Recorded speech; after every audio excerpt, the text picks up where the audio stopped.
जाहीर झाले आणि 9 वर्षाच्या प्रतीक्षेनंतर पहिल्यांदाच होत आहे. बंधूंनो, 9 वर्षापूर्वी या परिसराचा आणि आलाज जिल्हा परिषद मतदारसंघामध्ये आपण दादेपाशा पटेलना या ठिकाणी त्यांच्या मंडळीनं ह्या प्रभागाचं आणि ह्या परिसराचं प्रतिनिधित्व करायची संधी दिली. आणि खरंच मी या तालुक्याच्या एकंदरीत अनेक या तालुक्याचा अभ्यास केला. त्या शिरोळमध्ये सन्माननीय अमरसिंह पाटलांनी जिल्हा परिषदेच्या काळामध्ये केलेलं काम आणि त्याच्यानंतर दादेपाशा पाटलांनी केलेलं ह्या सगळ्या परिसरामध्ये काम, हे 2 जिल्हा परिषद मतदारसंघामध्ये काम कसं करायचं असतं जिल्हा परिषदेमध्ये, हे खरोखर बघण्यासारखं काम आहे. कारण मी सुद्धा जवळपास आज सक्रिय राजकारणामध्ये, मला सुद्धा 40 वर्ष या राजकारणामध्ये आणि समाजकारणामध्ये गेली.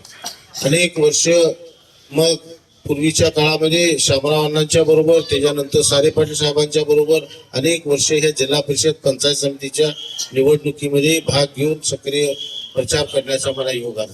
पण ह्या सगळ्या परिस्थितीमध्ये ह्या दोघांनी आपल्या तालुक्यामध्ये कोणी सांगावं की ह्याच्यापेक्षा सक्षम या दोघांच्या पेक्षा काम कुठे जिल्हा परिषदेमध्ये त्यांनी केलंय.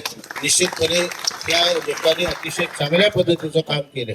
आणि म्हणून परत पुन्हा एकदा आपण दादेपाशा पटेलला गेल्या वेळा मंडळीच्या मार्फत म्हणजे सही आणायला जायचं झालं तर वहिनींच्या घरात जाऊन दादेपाशाला बी सही आणायला लागत होती.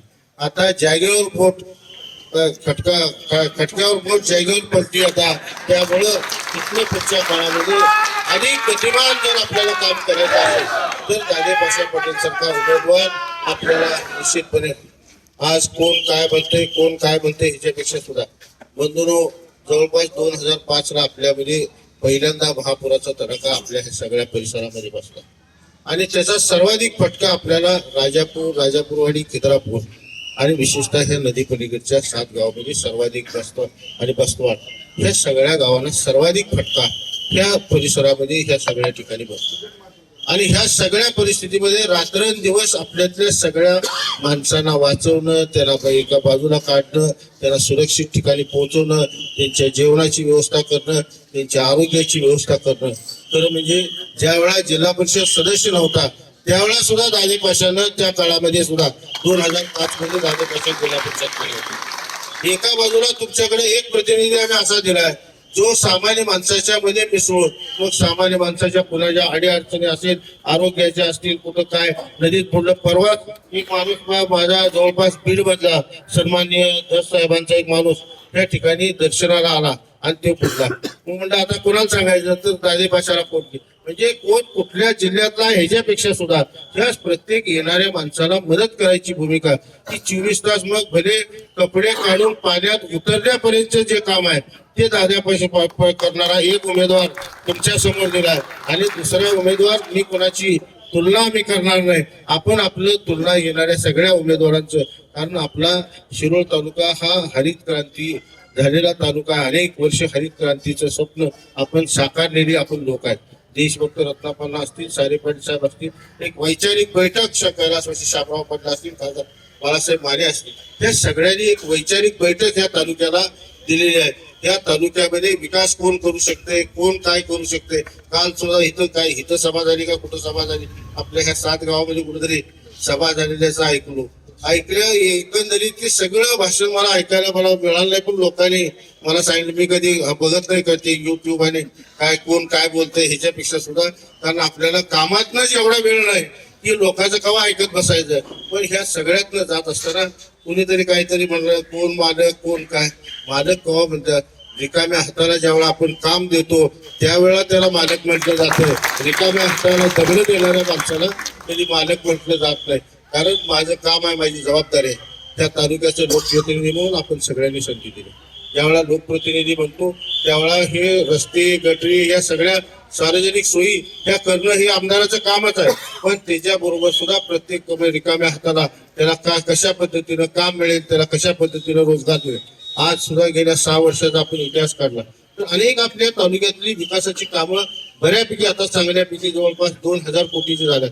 आपल्या सुद्धा ह्या 7 गावामध्ये जवळपास 1,200 कोटी रुपयाची कामं ही विकास कामं आता परवा सुद्धा आपण सगळ्या घाट बांधकाम आपण ह्या सगळ्या 7च्या गावामध्ये आता घाट बांधकामाचा आपण प्रोजेक्ट आपण हाती घेतलाय. निश्चितपणे अजून एवढ्या वर्षामध्ये देशाला स्वातंत्र्य होऊन 80 वर्ष झाले, अजून कवठ्याला सुद्धा घाट नव्हता. की आता आम्हाला परवा आम्ही ज्यावेळेला घाट बांधकामाचा शुभारंभ करायला गेलो त्यावेळेला आम्हाला कळलं अशा अनेक गोष्टी, या त्रुटी अनेक वर्ष प्रत्येकाने राज्य केले.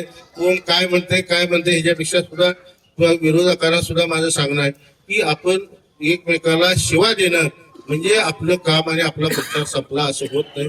आपण तुम्ही केलेल्या पाठिंब्याच्या 10 वर्ष 15 वर्ष जे काही आपण नेतृत्व आपण त्या तालुक्याचं प्रतिनिधी म्हणून आपण केलेलं आहे त्या काळातलं आपलं काम सांगा, भविष्यामध्ये आपण करणार आहे ते काम सांगा आणि त्यातनं आपण पुढे जाऊ आणि त्यामधनं लोक जे आपल्याला काय कौल देतील तो स्वीकारून आपण एकमेक काम करण्याचा प्रयत्न करूया.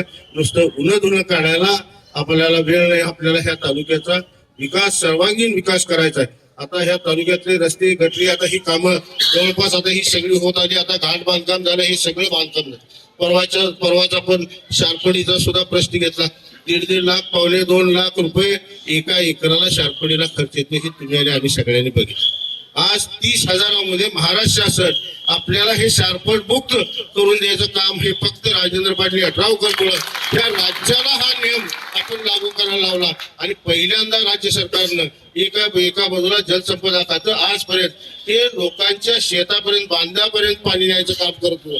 पण पहिल्यांदा लोकांच्या शेतातलं पाणी काढायचं काम हे फक्त राजेंद्र पाटलांनी हा कायदा करायला सांगितला आणि त्या पद्धतीची योजना करून राज्य सरकारची अंमलबजावणी केली आणि त्याचा पहिला मान आपल्या ह्या नदीपलीकडच्या 7 गावाला आलाच म्हणजे चालू झाला. हे निश्चितपणे आज सुद्धा फजल पटेल सारखा उमेदवार आहे. या माणसाने जवळपास 6 महिने सातत्यानं प्रयत्न करून जवळपास किती एकर आहे? 225 एकर आज शारपड मुक्त 30,000 रुपयामध्ये शारपड मुक्त करून या शेतकऱ्यांना द्यायचं काम खरोखर केलं.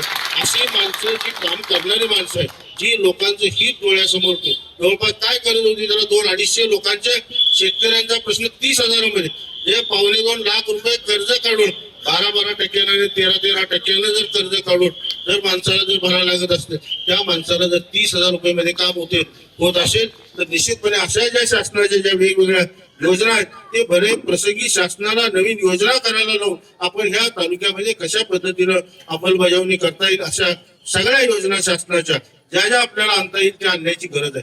आज सुद्धा ओढ्याचे रस्ते एमडीआर आपण अनेक रस्ते आपण त्या तालुक्यातले केले. जर हे ओढ्याचे रस्ते एमडीआर करायचे झाले तर ह्या सगळ्या जिल्हा परिषदेचे हे ठराव हे आपल्याला लागत असतात.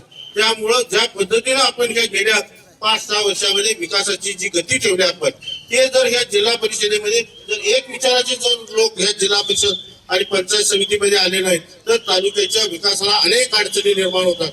काही ग्रामपंचायतीचं उदाहरण मी जाहीर पण ज्यावेळेला खाजगी कोणी मला विचारलं तर मी निश्चितपणे सांगेन काही ग्रामपंचायतीने जाणीवपूर्वक ठराव दिले नाही. त्या गावामध्ये विकासापासून वंचित ठेवायचं काम काही लोकांनी केलं. पण ज्यावेळेला हे सगळं करत असताना जर आपण ठराव दिला ग्रामपंचायत व्यवस्थित आपल्या एक विचाराची असते, जिल्हा परिषद पंचायत समिती जर आपली एक विचाराची असेल तर निश्चितपणे आपल्या ह्या भागाच्या विकासाला अधिक गती ही भविष्य काळामध्ये देण्याची गरज आहे. आज हे रस्ते होतील गटले होतील ह्या सगळ्या सार्वजनिक आपण अनेक सांस्कृतिक भवन प्रत्येक समाजाला सुद्धा आता आपण देतोय. हे सगळं दिलं म्हणजे आपलं काम संपलं असा विषय होत नाही. हे झाल्यानंतर आपण आता रोजगार कशा पद्धतीने मिळेल प्रत्येक रिकाम्या हाताला काम द्यायचं काम इतकं पुढच्या काळामध्ये आपल्याला त्या ठिकाणी करायचं आहे. मग प्रत्येकाला रोजगार असेल आरोग्य असेल आरोग्याच्या दृष्टीने सुद्धा ज्या वेळा 6 वर्षाच्या पूर्वी जर आरोग्याची आपल्या जर तालुक्यातली परिस्थिती बघितली तर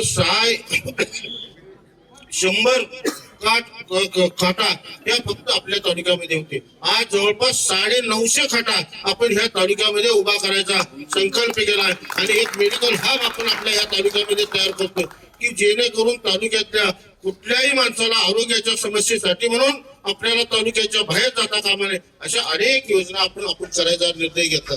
आणि त्यासाठी म्हणून ही जी आपली सगळे जे जिल्हा परिषदेचे उमेदवार असतील किंवा पंचायत समितीचे उमेदवार असतील त्या सगळ्यांच्या पाठीमागे आपण आपली ताकद उभा करावी एवढी आपल्याला ह्या निमित्तानं त्या ठिकाणी विनंती करतो.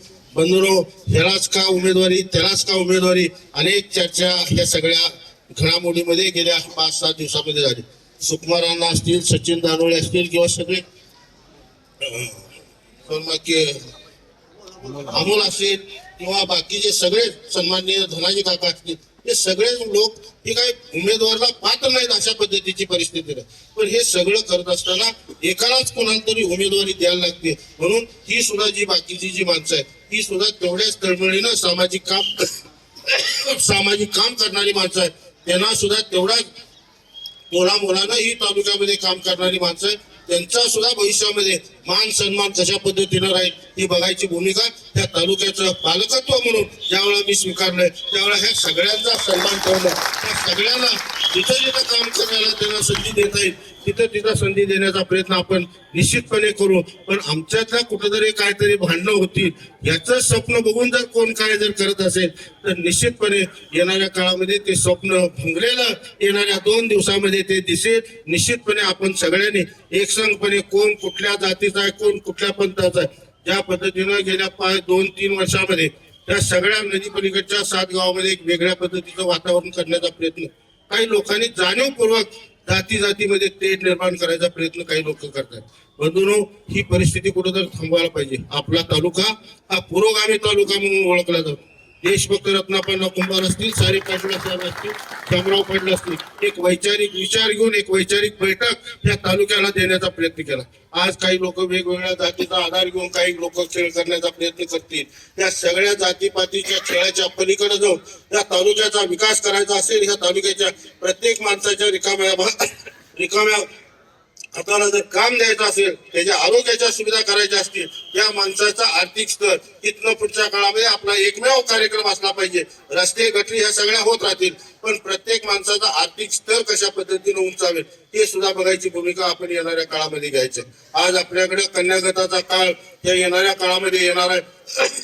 या सगळ्या कन्यागताचा काळ येत असताना अनेक विकास कामाची गरज आपल्याला ह्या सगळ्या परिसरामध्ये आपल्या ज्या अनेक वर्षाच्या अडचणी आहेत त्या सुद्धा सोडवण्याची संधी ही आपल्या ह्या कन्यागतामध्ये मिळणार आहे. आणि त्यासाठी म्हणून जर आपल्या विचाराचा जर माणूस असेल तर निश्चितपणे एक चांगल्या पद्धतीची विकास कामं आपली जी राहिलेली जी विकास कामं आहेत ती सुद्धा आपल्याला पूर्ण करता येईल. आज तालुका आपला असेल, पर्यटनाच्या दृष्टीनं असेल किंवा तीर्थक्षेत्राच्या दृष्टीनं असेल, हा सगळा तालुका आपण एकत्रित करून बाहेरचा माणूस आला तर तो दिवसभर आपल्या तालुक्यामध्ये कसा राहील याच्या पद्धतीची यंत्रणा आपण करण्याचा प्रयत्न करतोय.